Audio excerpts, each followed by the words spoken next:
السلام علیکم ورحمۃ اللہ وبرکاتہ۔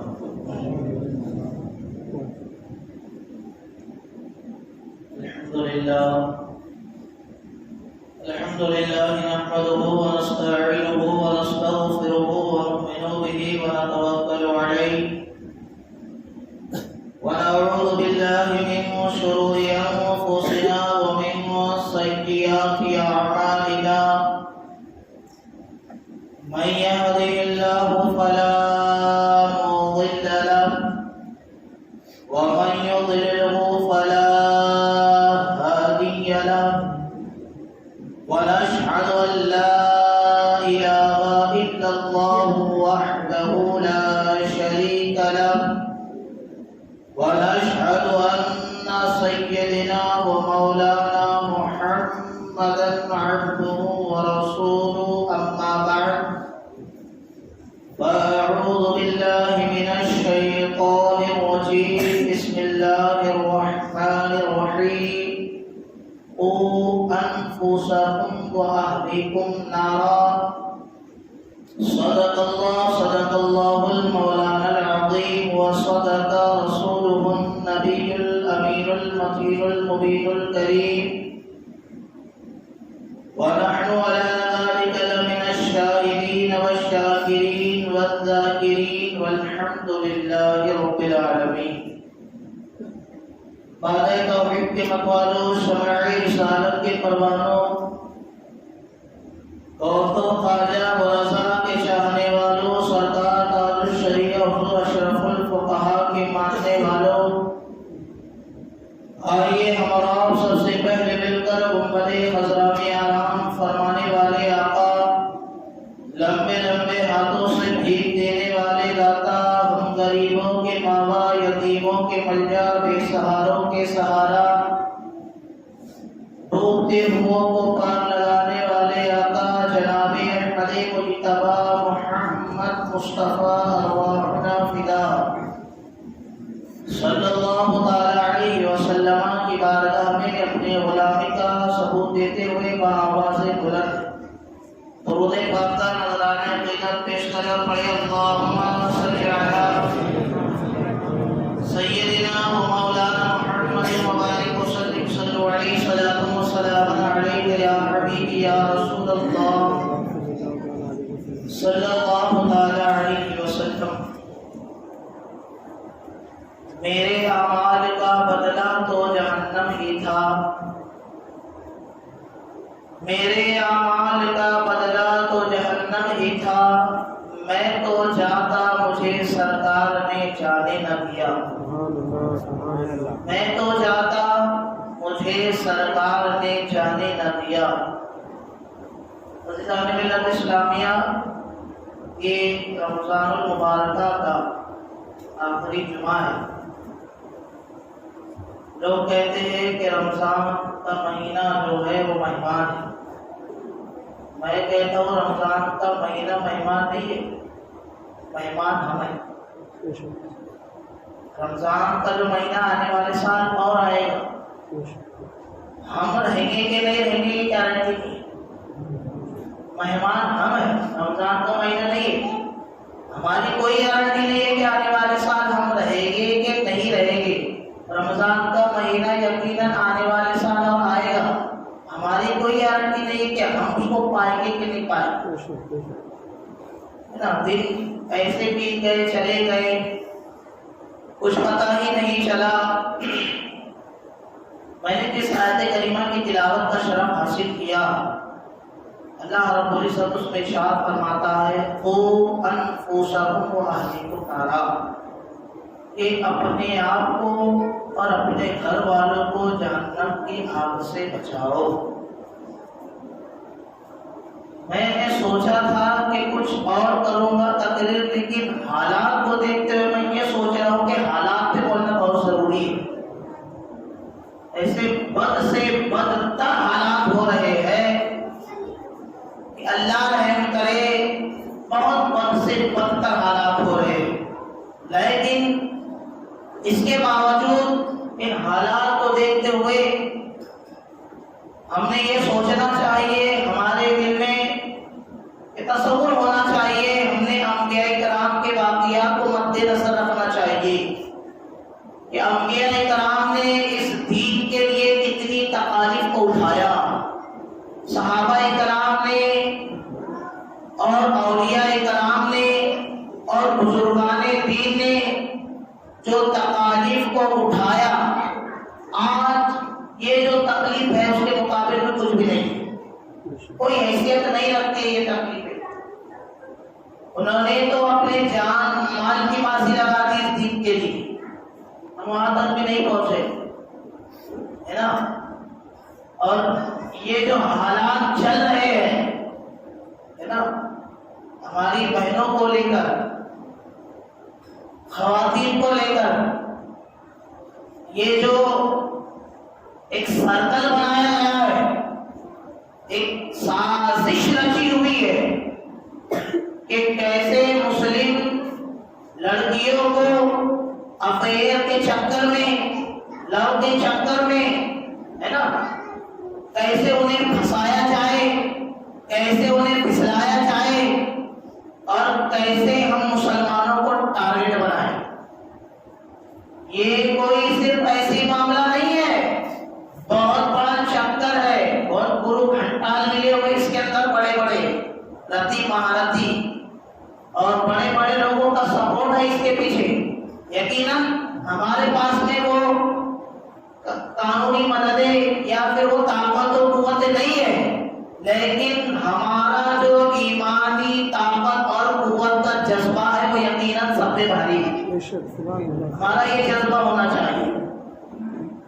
ہماری بہنوں کو یہ کہہ کر پھنسایا جاتا ہے، یہ کہہ کر پھسلایا جاتا ہے کہ تمہارا مذہب کتنا اچھا ہے، تمہارا مذہب کتنا پیارا ہے، ہم تمہارا مذہب سیکھنا چاہتے ہیں، ہم تمہارا مذہب جاننا چاہتے ہیں، تمہارے مذہب کو بہت ہم نے قریب سے پڑھا ہے، ہم تم سے اس کے تعلق سے گفتگو کرنا چاہتے ہیں۔ جب یہ معاملات آگے بڑھتے ہیں تو پھر وہ چکر چلایا جاتا ہے کہ تمہارے اسلام میں تو ایسے ہے کہ تمہیں قید و بند میں رکھا جاتا ہے، تمہارے اسلام میں تو ایسے ہے کہ تمہیں برقعے میں رکھا جاتا ہے۔ میں کہتا ہوں میری بہنوں، تم نے اسلام کو پڑھا نہیں ہے۔ اسلام نے عورت کو، اسلام نے لڑکیوں کو وہ عزت دی ہے، وہ وقار دیا ہے کہ آپ ہندوستان کا مطالعہ کریں، اسلام آنے سے پہلے آپ جائزہ لیں۔ یہی وہ دھرتی تھی جس کے اوپر عورتوں کو اپنے شوہر کی چتا کے ساتھ زندہ جلا دیا جاتا تھا۔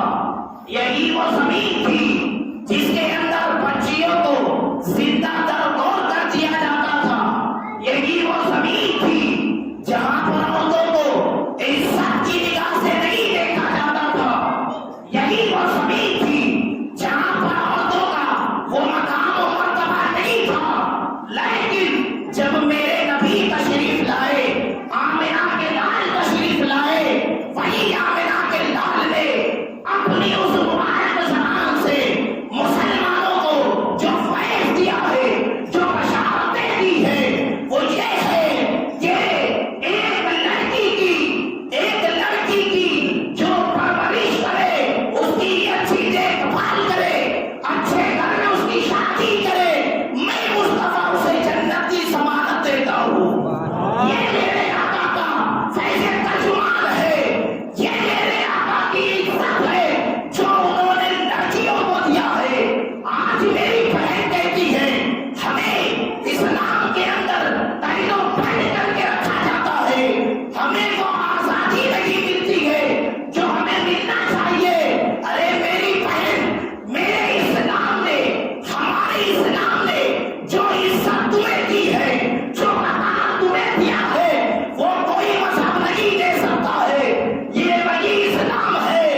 کیلے کو آپ چھیل کر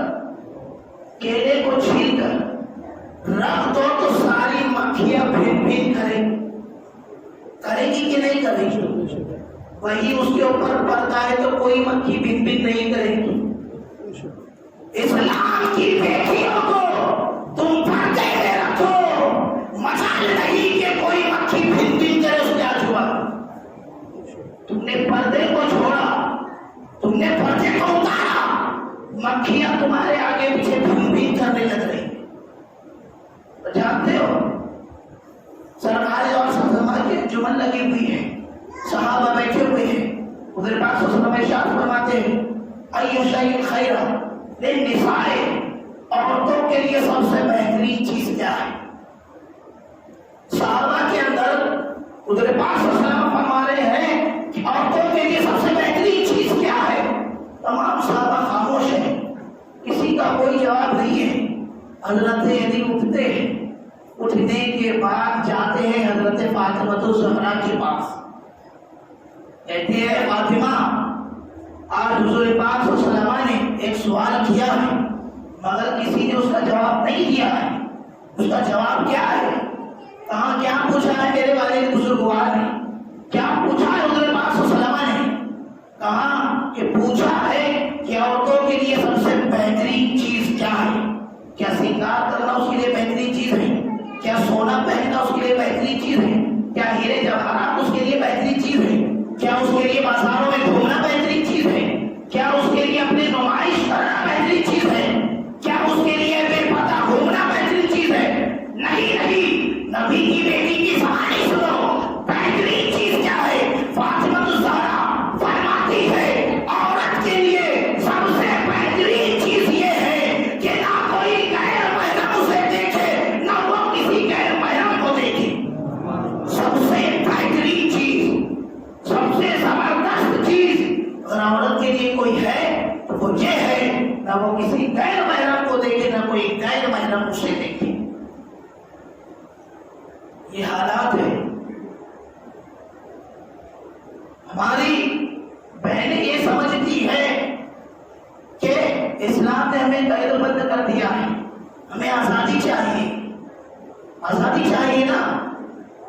ہم نے ان کو بھی دیکھا ہے جنہوں نے آزادی کے نام پر جب آزادی چاہی اور جب آزاد پنچھی ہوئے تو رونے کے لیے مزدور نہیں ملتے، خاندان والوں سے رشتہ کٹ، رشتہ داروں سے رشتہ کٹ، محلے والوں سے رشتہ کٹ، کام ہی ویسے کیا ہے نا۔ آزاد خیالی چاہیے، آزاد خیالی چاہیے۔ اور ہماری سب سے بڑی دولت اور سب سے بڑا سرمایہ اگر کوئی چیز ہے تو وہ ہے ہمارا ایمان۔ ہمارا ایمان سب سے بڑی دولت اور طاقت اور قوت ہے۔ یہ ایمان ہے تو سب کچھ ہے، ایمان نہیں تو کچھ نہیں۔ کیا ہو رہا ہے؟ چند دنوں کی محبت کے لیے، چند لمحے کی عیاشی کے لیے یہ بیٹیاں اپنے ماں باپ سے رشتہ توڑ رہی ہے۔ دل دکھتا ہے دل۔ کیا تمہارے ماں باپ نے اپنا جگر کا خون تمہیں پلا کر 18 سال 20 سال 22 سال اسی لیے پرورش کی تھی کہ تم انہیں آخر میں دھوکہ دو؟ تم اپنے ماں باپ کو خون کے آنسو رلاؤ۔ جب ماں باپ کے اوپر ایک بیٹی کے بھاگنے کا جو صدمہ ہوتا ہے وہ وہی جانتا ہے اور اس کا خدا جانتا ہے کہ کیا بیت رہی ہے۔ لوگ عیاشیاں اڑاتے ہیں۔ خدا میری بہنوں اپنے ماں باپ کی عزت کی لاج رکھو کہ تمہارے ہر مصیبت میں انہوں نے تمہارا ساتھ دیا ہے، بچپن میں تمہاری پرورش دی ہے، بڑے ہوئے تو تمہاری حاجتوں کو پورا کیا ہے، اور بڑے ہوئے تو تم نے جو کچھ کہا ہے ماں باپوں نے اس کو پورا کیا ہے۔ تو تمہارا یہ فریضہ بنتا ہے کہ میں کوئی ایسا کام نہ کروں، مجھ سے کوئی ایسی غلطی نہ ہو کہ میرے باپ کو جھاڑ کے اندر نیچے مڑی کرنا پڑے۔ خدا دھیان دو، کہاں جا رہی ہو؟ کدھر اپنے ایمان کو تباہ کر رہی ہو؟ ورنہ وہ دور دور نہیں کہ لوگ یہ سوچیں گے کہ اچھا ہے کہ میں بے اولاد ہوں۔ دیکھو سوچو میری بہنوں، اس لیے کہ تم وہ ہو تم کہ اللہ تبارک و تعالی جب کسی کو خوش کرتا ہے تو اس کو بیٹا دیتا ہے۔ کیا دیتا ہے؟ بیٹا دیتا ہے۔ اور جب کسی سے خوش ہوتا ہے تو اس کو بیٹی دیتا ہے۔ یاد رکھو، اپنے ماں باپ کے عزت و وقار کی لاج رکھو، اپنے ماں باپ کی جو عظمت ہے، اپنے ماں باپ کی سماج میں جو عزت ہے، اس کی تمہیں پہرے داری کرنا ہے، نہ یہ کہ دو دین کے چکر میں تمہیں اپنے ماں باپ کی عزت کو تار تار کرنا ہے۔ یہ پردہ وہ ہے کہ ایک جنگ کے موقع پر ایک خاتون صحابیہ میرے آقا کی بارگاہ میں حاضر ہوئی اور حاضر ہو کر کہنے لگی، یا رسول اللہ، میرے بیٹے کا کیا معاملہ ہوا؟ جنگ کے اندر وہ شہید ہو گئے تھے۔ تو دوسرے صحابی کہتے ہیں، خاتون تمہارا کیا حال ہے؟ تمہارا بیٹا شہید ہو گیا ہے اور تم اس عالم میں بھی پردہ کر کے آئی ہو۔ لوگ اس عالم میں اپنی حالت کو نہیں دیکھتے ہیں کہ میری حالت کیسی ہے، دوپٹہ کہاں جا رہا ہے، حرکت کہاں کر رہے ہیں، مگر تم ایسے عالم میں بھی پردے کے ساتھ آئی ہو۔ تو اس خاتون کا ایک جواب تھا، میری ماں اور بہنیں اسے اپنے کانوں میں اچھے سے سماعت کر لے، اچھے سے ذہن میں بٹھا لے۔ اس صحابیہ کا یہ جواب تھا، میں نے اپنے بیٹے کو کھویا ہے، اپنی شرم و حیا کو نہیں کھویا ہے۔ بیٹے کو کھویا ہے، شرم و حیا کو نہیں کھویا ہے۔ اگر شرم و حیا ہو اور عزت کا کچھ خیال ہو تو اپنے ماں باپ کی عزت کا خیال رکھنا کہ میرے باپ کا سر نہ جھکنے پائے، جس نے میری اتنی تربیت کی ہے، جس نے میری اتنی تمام خواہشات کو پورا کیا ہے، اور آج تم اپنے ماں باپ کو کھول کے آنسو اڑا رہی ہو چند دن کے لیے، جہنم کو اپنا ٹھکانہ بنا رہی ہو۔ خدا را اپنی بچیوں کی حفاظت کرے، حفاظت کرے۔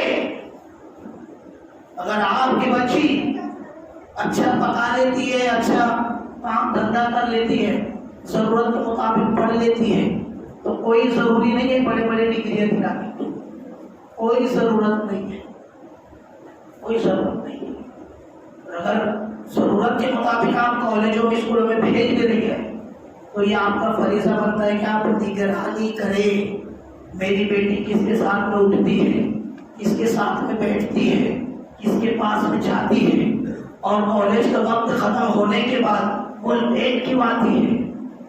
پھر ہمارے بزنس تو اتنے نہیں چل رہے ہیں کہ ہمیں بڑا موبائل دلانے کی ضرورت ہے۔ بیٹی بزنس چلا رہی ہے، میں کلمہ بول رہا ہوں لیکن حق بول رہا ہوں، آج سمجھ گئے تو سمجھ جاؤ گے، ورنہ پھر داستان بھی نہیں ملے گی، وہ وہ دن دیکھنے کو ملے گی۔ دل میں بہت درد ہوتا ہے جب قوم کے ساتھ میں ایسا ہوتا ہے نا، اس لیے کہ آقا فرماتے ہیں بنی آدم ایک دوسرے کے اعضاء ہیں، ایک دوسرے کے اعضاء ہیں۔ پیر میں درد ہوتا ہے تو پورے جسم میں تکلیف ہوتی ہے نا۔ بیٹی کسی کی بھی ہو، عزت ہماری بھی ہے نا۔ درد ہوتا ہے جب کسی بیٹی کے تعلق سے یہ سنا جاتا ہے کہ فلانے کے ساتھ بھاگ گئی، فلانے کے ساتھ اس نے ایسا کر لیا، بڑا درد ہوتا ہے۔ یہ کیوں ہے؟ تم نے دین سے دور رکھا، کالج تم نے پڑھایا، پڑھنے کے زمانے میں قرآن نہ پڑھا کہ تم نے انگلش میں ڈال دیا، پڑھانے کے دور میں تم نے طرح طرح کی ڈگریاں دلا دی، پڑھایا نہیں تو صرف علم دین، پڑھایا نہیں تو شریعت کا قانون، پڑھایا نہیں تو تم نے ماں باپ کے عزت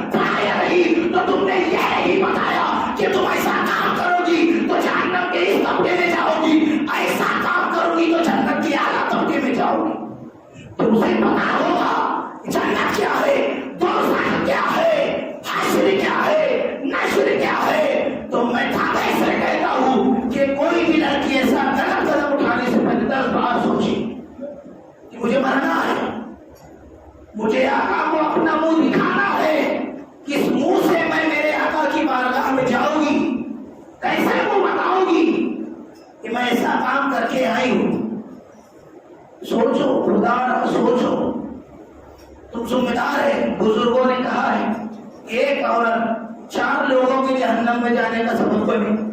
ایک عورت بولے گی مولا میرے باپ نے دین تو سیکھا, مجلسوں میں تو گیا, لیکن ہمیں دین نہیں سکھایا, باپ نے نہیں بتایا دین کیا ہے. مولا میرے یہ ہونے کا سبب میرا باپ بھی ہے, اس کو بھی جہنم میں بھیجو, اس کو بھی جہنم میں جانے کی, اس کو بھی لے کر جاؤ. وہی عورت کہے گی مولا میرے یہ ہونے کا سبب میرا شوہر بھی ہے, اس نے مجھے بتایا نہیں, سکھایا نہیں, میرا کوئی ذریعہ لگایا نہیں, اس لیے میرا سبب یہ بھی ہے. اس معاملے میں کہا جائے گا اسے بھی جہنم میں لے کر جاؤ. باپ بھی گیا, شوہر بھی گیا. بھائی کی ذمہ داری بنتی ہے, بہن کہاں گھوم رہی ہے, کس کے ساتھ جا رہی ہے, خیال رکھے. بہن کا اٹھنا کس کے ساتھ میں ہے, بہن کا بیٹھنا کس کے ساتھ میں ہے, کدھر کدھر کا معاملات ہے. بھائی کو بھی کہا جائے گا, وہ کہے گی یہ میرا بھائی ہے, اس نے بھائی ہونے کا حق ادا نہیں کیا, مولا اسے بھی میرے ساتھ جہنم دے دے. بھائی بھی جائے گا. اور بیٹا جس نے ہر ضد کر کے ماں باپ سے ہر چیز مانگی ہے, وہی بیٹا ہر ضد کر کے یہ بھی کہہ سکتا ہے کہ ماں میں ضد کرتا ہوں کہ تم بغیر پردے کے باہر نہیں نکلو گی. جو تمہاری ہر تمنا کو پوری کر سکتی ہے, کیا وہ تمہاری اس تمنا کو ماں پوری نہیں کر سکتی ہے؟ نہیں کر سکتی ہے. دیکھو جو قیمتی چیز ہوتی ہے نا وہ پردے میں ہوتی ہے, اور جو قیمت میں کسی کی کوئی وہ نہیں ہوتی ہے نا, جو جس کی ویلیو کوئی نہیں ہوتی ہے, جو بیکار ہوتی ہے, اس کو پردے میں رکھنے سے کوئی فائدہ نہیں ہے. آپ نے دیکھا ہوگا سونار کی دکان کے اندر سونا ہی اندر رکھا جاتا ہے نا, اور لوہے کو دیکھ لو آپ ایسے ہی روڈ پر اس کو سنتر لگا کے پڑنے دیتے. پتا ہے کہ اس کی قیمت میں اور اس کی قیمت میں زمین آسمان کا فرق ہے. پتا چلا کہ عورتوں کو پردہ دے کر اسلام نے سونے کی قیمت میں رکھا ہے. اب سوچو تو پتا چلے کہ ہم کہاں جا رہے ہیں, ہمارے معاملات کیا چل رہے ہیں. غور کرو, اپنے گھروں پر دھیان دو, نظریں رکھو. ہمارے گھر میں اگر بیٹی ہے تو جلد سے جلد کوشش یہ کرو کہ وہ نکاح کے لائق ہو جائے تو اس کا نکاح جلدی سے کرا دو. کوئی ڈگرے پھگرے حاصل کرانے کی ضرورت نہیں ہے. لڑکے کو تو 15-16 سال کی عمر میں اٹھا کے کام پہ بھیج دے رہا, کہاں بھیج دے رہا, کام پہ بھیج دے رہا. لڑکی کو اتنا پڑھا کے دے رہا کہ نوکری والا ہونا ہے. کہاں سے ملے گا نوکری والا؟ جس کو پڑھانا ہے اس کو تو پڑھایا نہیں, جس کو پڑھانا ہے اس کو پڑھایا نہیں, اور لڑکی کو بڑا ہائی فائی بنا کے اچھی تگڑی عمر کر کے پھر کہہ رہے تھے نوکری والا. جس کو پڑھانا ہے اس کو پڑھاؤ, کوئی ضروری نہیں ہے. آپ کی لڑکی اچھا پکا لیتی ہو, ضرورت کے مسائل سمجھ لیتی ہو, ہے نا, دین کی سمجھ ہو, اچھا بھوت جان لیتی ہو, بس یہ ہمارے لیے کافی ہے. ہاں, اور ہمیشہ یہ درس دو اپنے گھر میں کہ تم جو ہے کردار اگر اپناؤ تو مدینے کے تاجدار شہنشاہ ذی مقام کی بیٹی فاطمہ الزہرا کے کردار کو اپناؤ. جب کردار ویسا ہوگا تو پھر دنیا میں بھی عورتوں کی سردار ہوگی اور جنت میں بھی اعلیٰ مقام پر فائز ہوگی, ہے نا. تاریخ ان کی لکھی جاتی ہے جن کے پردے ہوتے ہیں, عورتوں میں تاریخ ان کی لکھی جاتی ہے جن کا کردار مکمل طور پر اسلام کے سانچے میں ڈھلا ہوتا ہے.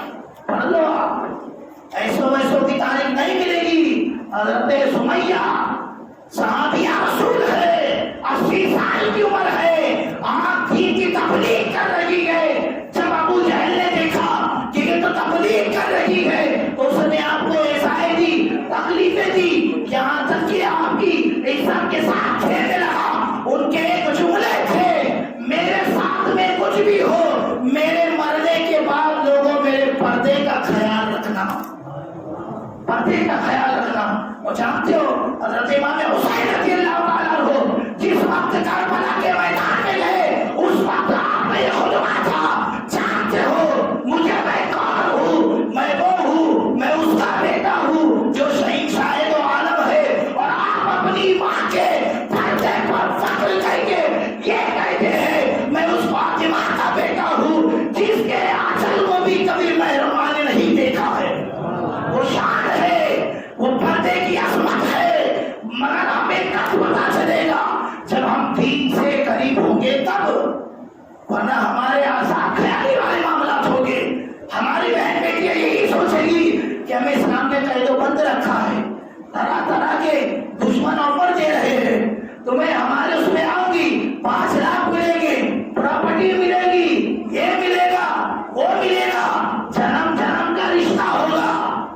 الہ کا جنم کا رشتہ، اسلام کی حقانیت کو سلام۔ اگر کسی عورت کو اپنا شوہر پسند نہیں ہے تو اسلام نے ایک راستہ نکالا ہے، طلاق دے دو، دوسرے سے شادی کرو۔ ظلم ہمارا اس کے اوپر جنم کا رشتہ ہوگا، یہ اس کو پسند نہیں، وہ اس کو پسند نہیں، چل رہا گاڑا کیسا ویسا، لیکن اسلام کی حقانیت کو اور اس کے قانون کو سلام کہ جس نے یہ راستہ نکالا ہے، اگر پسند نہیں ایک طلاق رجعی دے دو، دوسرے طرف شادی کر لو، تم بھی خوش تم بھی خوش ہے۔ اسلام کی شریعت کو جب تم سمجھو گے تو پتا چلے گا یہ دنیا کا قانون ہے، جو آج کچھ ہوتا ہے کل کچھ ہوتا ہے، اسلام وہ قانون ہے جو دنیا والے نے نہیں بلکہ رب کائنات نے خود زمین پر بھیجا ہے، وہ قانون ہے، یہ خدا کا قانون ہے۔ دنیا والے ہاتھ دیکھتے ہیں، ماضی دیکھتے ہیں، قانون بناتے ہیں، میرا رب تو ماضی بھی دیکھ رہا ہے، حال بھی دیکھ رہا ہے، مستقبل بھی دیکھ رہا ہے، اور دیکھ کر ہمارے لیے قانون بنا کر بھیج رہا۔ ہمارا قانون وہ ہے، تو آپ اسلام سے جڑے، شریعت سے جڑے، اپنی گھر کی ماں اور بہنوں کو تاکید کرے کہ موبائل کا استعمال بالکل نہ کرے۔ ہاں، موبائل اگر چلا رہی ہے تو آپ دھیان رکھیں، نگاہ رکھیں، کس سے بات ہو رہی ہے، کس سے چیٹنگ ہو رہی ہے، کس سے گفتگو ہو رہی ہے، یہ آپ کا فریضہ بنتا ہے، ورنہ جہنم میں جانے کے لیے آپ بھی تیار ہو جائیں، اس وجہ سے کہ آپ نے اچھی پرورش نہیں کی۔ سرکار جنت کا مژدہ اسے سنا رہے ہیں جن کی بیٹیاں ہو اور وہ اچھی تربیت کرے، اچھے اخلاق سکھائے، اور اچھے اخلاق سکھا کر ایک اچھے پریوار میں اس کی شادی کر دے۔ میرے آقا اس کے لیے جنت کا مژدہ سنا رہے، نہ کہ ان کے لیے کہ جو اپنی بیٹیوں کو زنا کی پاتری پر خود چڑھا رہے، لے لے بیٹا 5000 کمر، پڑھ رہی میری پوری، بہت کچھ چھلے اڑا رہی، اور پھر معلوم پڑا کہ خون کے آنسو رو رہا۔ بہت بھروسہ تھا تیرے کو، بھروسہ اپنی جگہ پر، احتیاط اپنی جگہ پر۔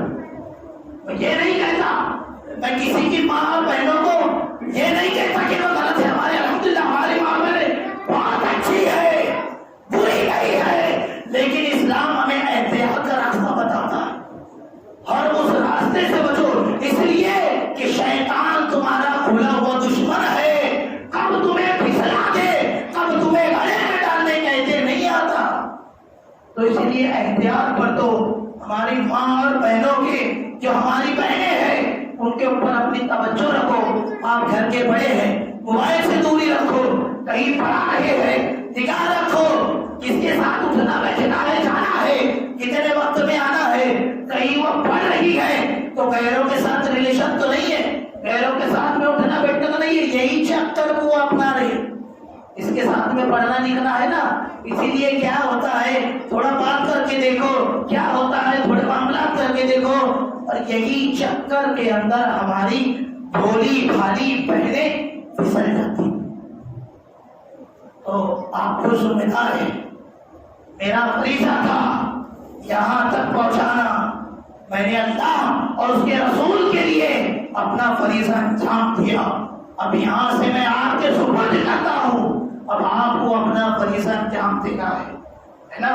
اسی لیے کہ جب قوم کے ساتھ کچھ ہوتا ہے نا بڑا درد ہوتا ہے، یہ بنی آدم جو ہے یہ ایک دوسرے کے لیے آزاد کے مانند ہے، پیر میں تکلیف ہوتی ہے تو پورا جسم بے چین ہوتا ہے، اسی لیے اگر کسی کی بہن بیٹی کے ساتھ کچھ ہوتا ہے تو دل کو تکلیف ہوتی ہے، بڑا درد ہوتا ہے کہ یہ اسلام رہے گا تو تم جنت میں جاؤ گی، یہی اسلام کو چھوڑ کر تم غیروں کے ساتھ جہنم کو اپنا رہی ہو، مرتد ہو رہی ہو، نہیں، یہ نہیں ہونا چاہیے، ہے نا۔ پیار سے سمجھاؤ، اسلام کی باتیں بتاؤ، زور زبردستی نہیں ہے نا، اور آپ کا جہاں تک حق ہے وہاں تک اپنے حق کو پورا کرو، سمجھاؤ، تربیت ہو۔ سنیچر کے دن ہمارے خواجہ نگر میں عورتوں کا اجتماع ہوتا ہے، بوڑھی بوڑھی عورتیں جا رہی ہے لیکن جوان کوئی نہیں جا رہے، سب سیکھ رہے، یہی بڑی عالمہ بن کے بیٹھی گھر میں، اس کو سب آ گیا،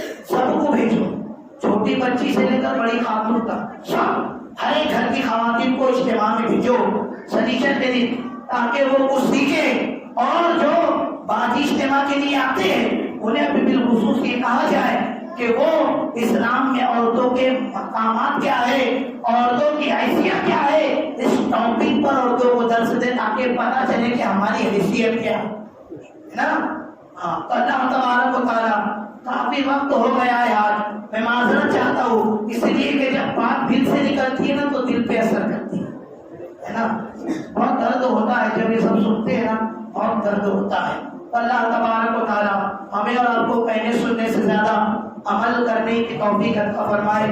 اور ایک بات یہ، اگر آج چاند نکل گیا ٹھیک ہے تو کل عید ہوگی، تو عید کا معاملہ یہ رہے گا کہ جو ہمارے نوجوان ہیں، ہمارے نوجوان حاجت، تو یہ نماز پڑھنے کے لیے برائے مہربانی میری خاطر ہے نا، لاج رکھ لو یاد زبان کی، عیدگاہ میں نماز پڑھنے کے لیے چلے جانا ہے نا، اس لیے کہ یہاں مسجد کے اندر جو بوڑھے بزرگ ہیں، عمر دراز ہیں، ان کے لیے نماز کا اہتمام کیا جائے گی انشاءاللہ۔ عیدگاہ میں جانا سنت بھی ہے نا، تو آپ عیدگاہ میں جا کر نماز پڑھیں، اس لیے کہ وہاں کی شانی کچھ اور ہے۔ جب مجمع نکلتا ہے مسلمانوں کا ٹھاٹ باٹ کے ساتھ، شان و شوکت کے ساتھ، تو لگتا ہے کہ واقعی کوئی